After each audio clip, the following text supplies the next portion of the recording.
I never thought I'd be the kind of person to get nervous about someone using my shower. But then again, I never expected Marcus from 4B to knock on my door at 7 in the morning, hair dripping wet, wearing nothing but sweatpants and desperation. Let me back up. I'd been living in this building for about 8 months, and Marcus had been my neighbor for 6 of them. We had that polite hallway relationship, you know the kind. Quick smiles, brief nods, maybe a comment about the weather or the building's terrible water pressure. He was the kind of guy who seemed to exist in a different universe than mine.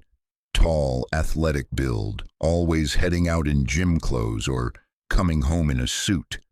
I'd catch glimpses of him through his partially open door sometimes, football games playing on his TV, beer bottles on the coffee table, the occasional woman's laugh drifting into the hallway.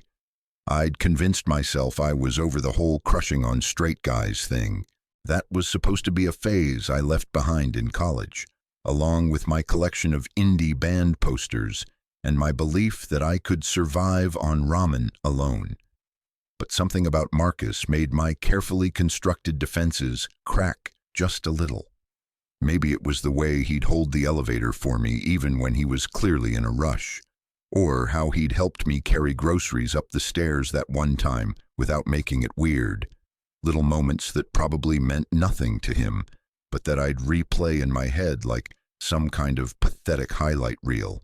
So when he knocked that morning, I was still in my pajamas, coffee halfway to my lips, completely unprepared for the sight of him standing there, water droplets trailing down his chest, tattoo on his ribs that I'd never noticed before partially visible above his waistband.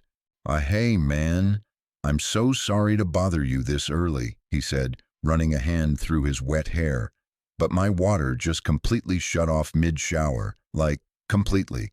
1 second I'm rinsing shampoo out, the next second nothing. I've got a huge presentation at work in an hour, and I'm covered in soap, and I just—" He laughed, this slightly embarrassed sound that made my stomach do something complicated.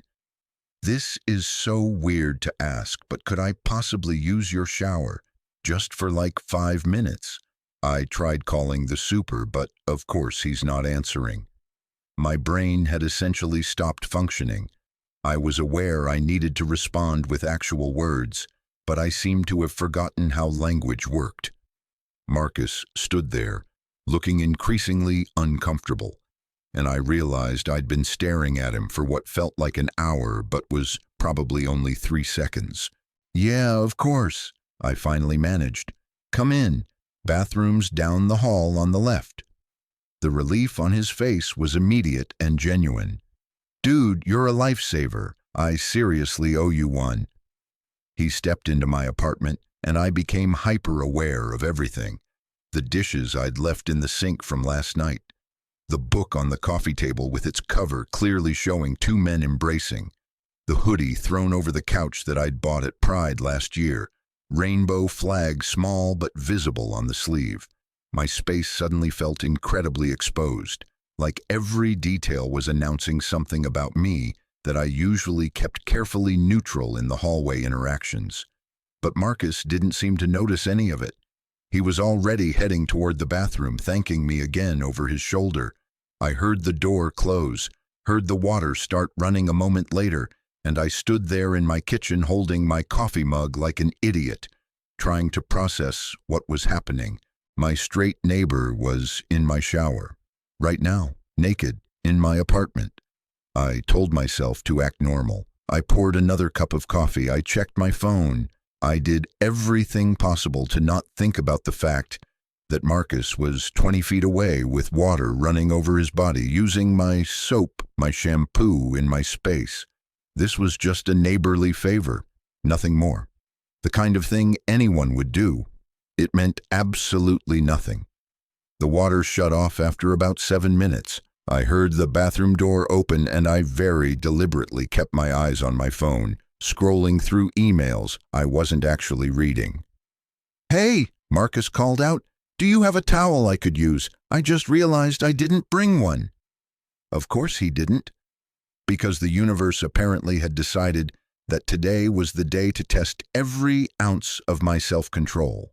"A linen closet right outside the bathroom," I called back. "Help yourself." There was a pause, the sound of the closet opening, and then, "Thanks, man." I should have stayed in the kitchen. I should have given him privacy. But I glanced down the hallway and my heart nearly stopped because the bathroom door was open. Not wide open, but open enough. Open a crack. And through that crack, I could see the mirror, fogged up with steam, and Marcus standing there with one of my towels wrapped around his waist, using his hand to wipe the condensation away. I couldn't look away. It was like my eyes had their own agenda, completely separate from my brain's increasingly frantic commands.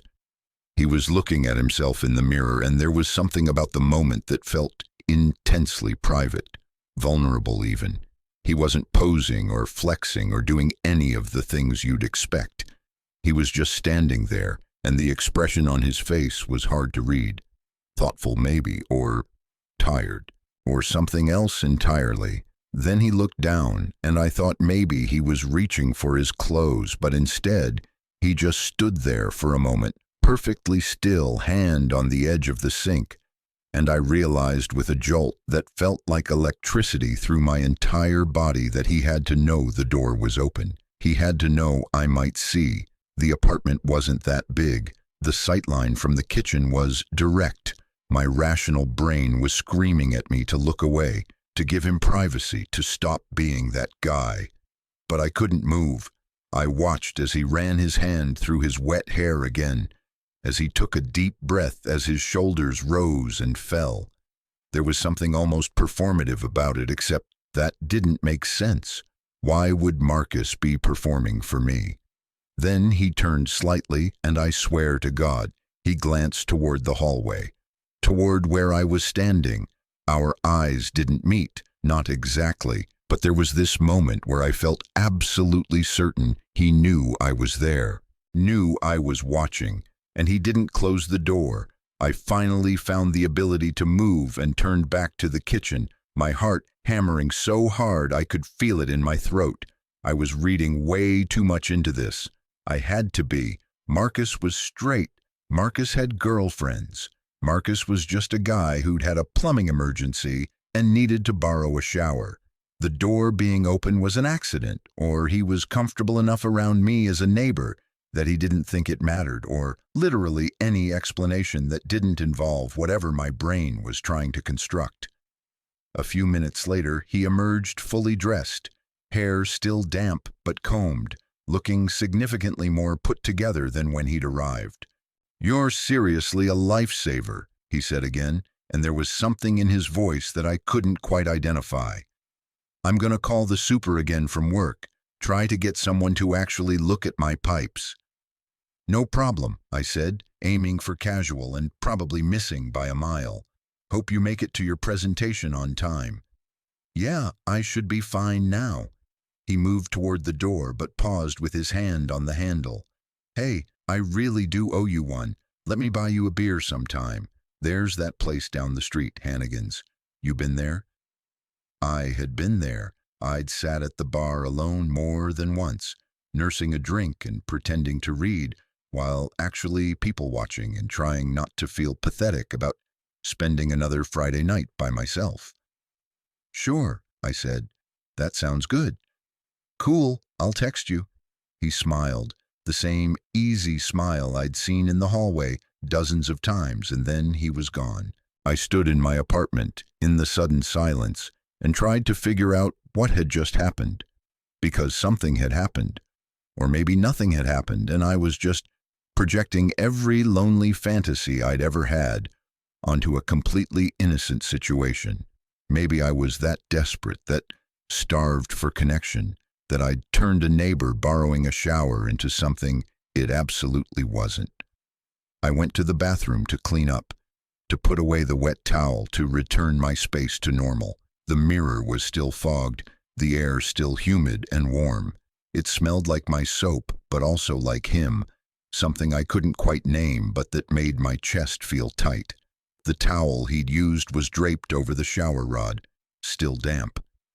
Without thinking, I picked it up and held it to my face, breathing in, feeling like the world's biggest cliché and not caring. That's when I noticed the shower curtain. It was pulled mostly closed, but not quite all the way. There was a gap, maybe 6 inches wide, right at the end. The kind of gap that would give someone standing in the bathroom doorway a clear view into the shower. The kind of gap that wasn't an accident. My hands started shaking. I was reading into things. I had to be. But the gap was there, deliberate and obvious, and I couldn't unknow what I knew about sightlines and angles and what could be seen from where. The text came 3 days later on a Thursday evening. "Hey, it's Marcus from 4B. Still owe you that beer. You free tomorrow night?" I stared at my phone for a full minute before responding. "Yeah, I'm free." "Cool. 8 o'clock at Hannigan's?" "Sounds good." I changed my outfit 4 times before leaving my apartment the next night. I told myself I was being ridiculous. This was just a neighborly thank you drink. 2 guys from the same building grabbing a beer. It happened all the time.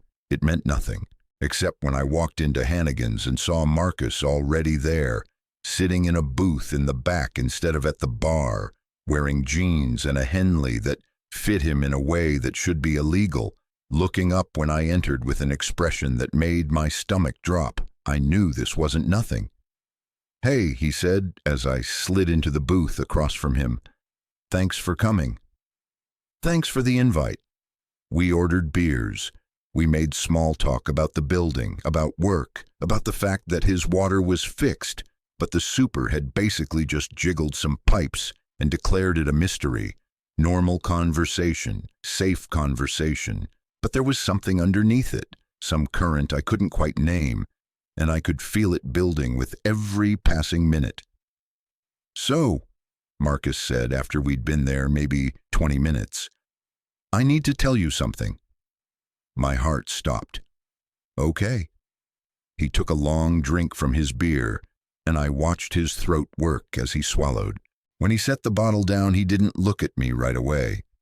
"That morning I came over, the shower thing." "Yeah?" My water wasn't actually broken. The world tilted slightly. I heard the words, but they didn't make sense. "What?" "I mean, it is now. I actually did break it after, called the super myself and everything, but that morning when I knocked on your door, my water was working fine." I couldn't breathe.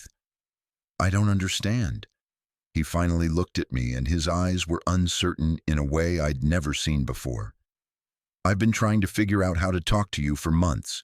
Like actually talk to you. Not just hallway stuff.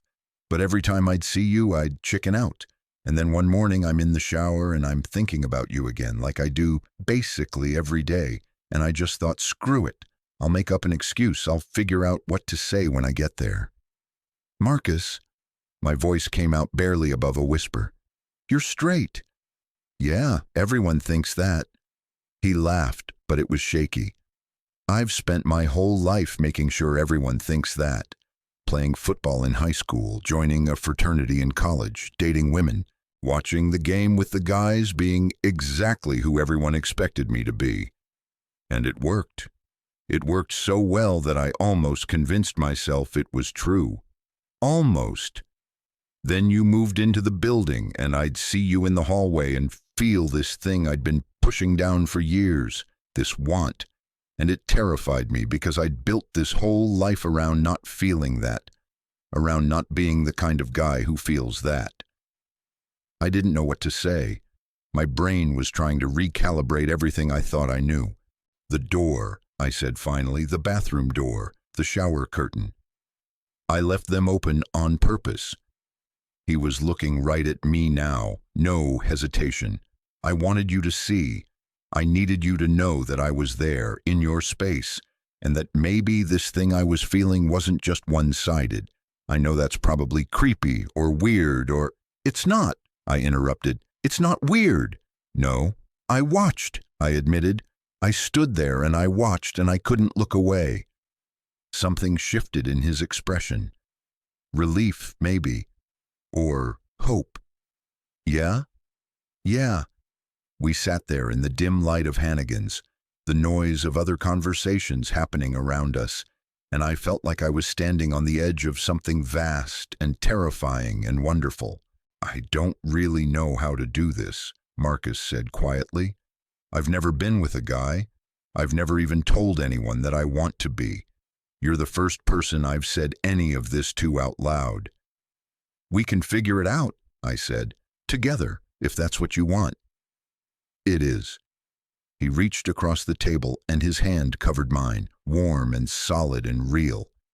"It really is." We stayed at Hannigan's for another 2 hours, talking about everything and nothing.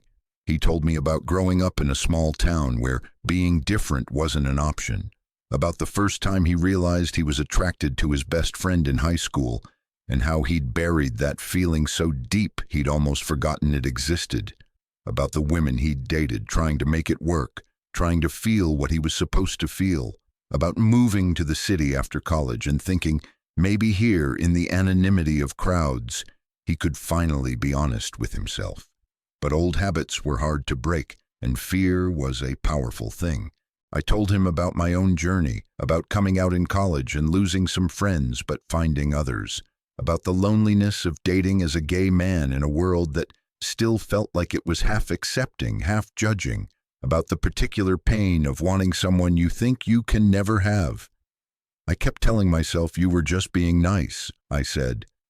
Every time you'd smile at me in the hallway or hold the elevator, I'd think that's just who you are, a good guy, nothing more. I was working up the courage, he admitted, every single time, trying to find the right words, but they never came. When we finally left the bar, the night air was cool and the streets were quieter.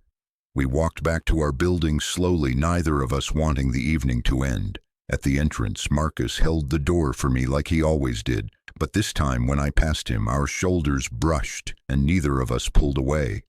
In the elevator, we stood closer than necessary.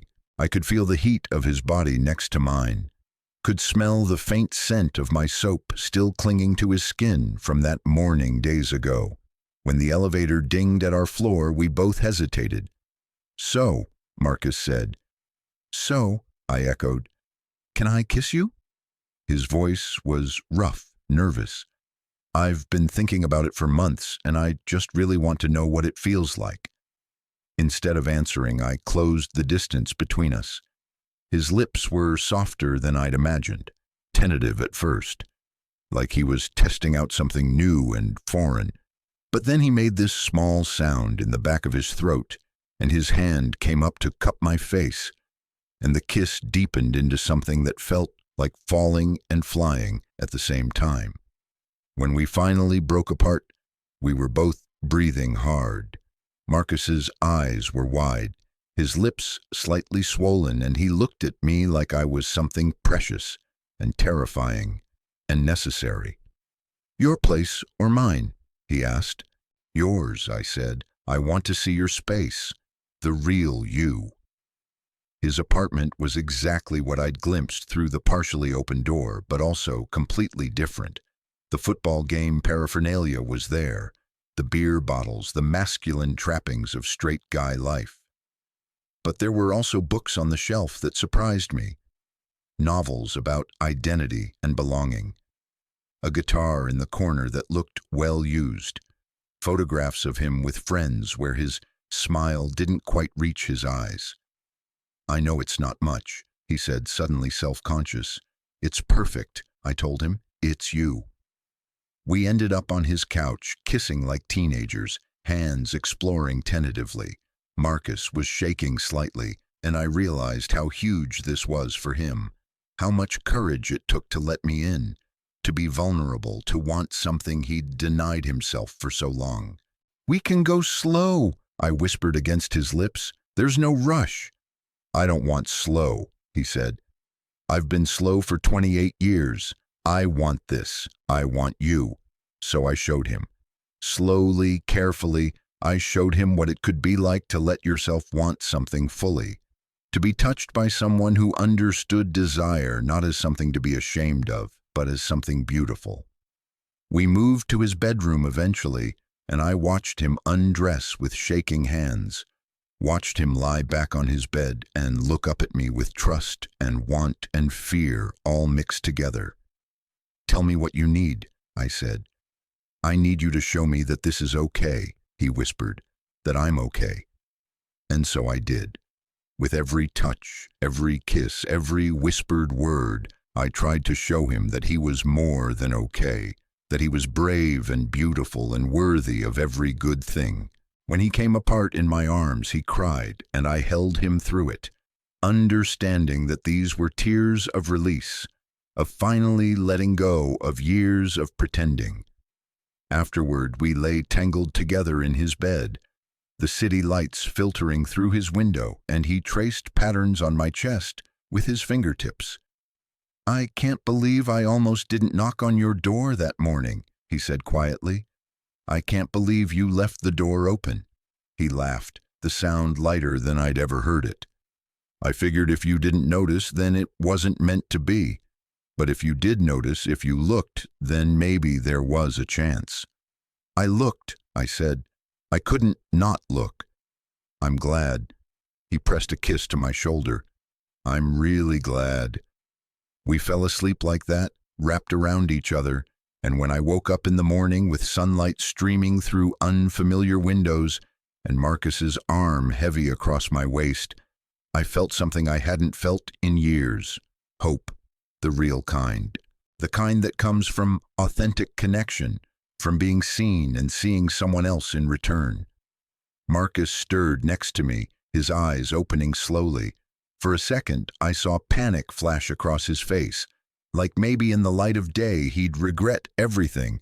But then he smiled, soft and genuine, and pulled me closer. "Morning," he murmured. "Morning." "So," he said, "this is real, right? This happened. This happened. Good." He kissed me, slow and sweet. "Because I'm not going back. I can't go back to pretending after this." "You don't have to," I promised. "We'll figure it out together." And we did. It wasn't always easy. Marcus had to learn how to be honest with himself and others about who he was. He had awkward conversations with friends, lost some people he thought would understand, found support in unexpected places. He had moments of doubt, times when the weight of years of hiding felt too heavy. But through it all, we had each other. The building eventually figured out we were together. Some neighbors smiled knowingly, others avoided eye contact in the elevator. We didn't care.